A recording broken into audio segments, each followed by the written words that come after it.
хууль зааснаар хэрэгээ оролцогч шаардлагатай гэж үзвэл захиргааны иргэний шийдвэр ажиллагаанд итгэмжсэн төлөөлж оролцож болно.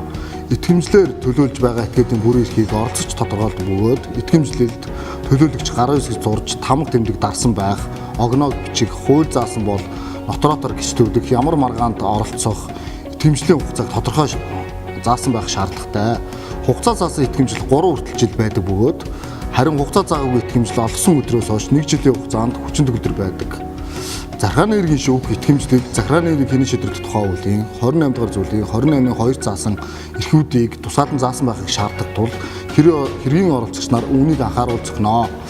Мөн төлөөлөгч итгэмжлээ хүчингүй болгох, төлөөлөгч итгэмжлээсээ татгалзах хэрэгтэй. Энэ тохиолдолд шүүхэд даруй мэддэг үүрэг хүлээдэг.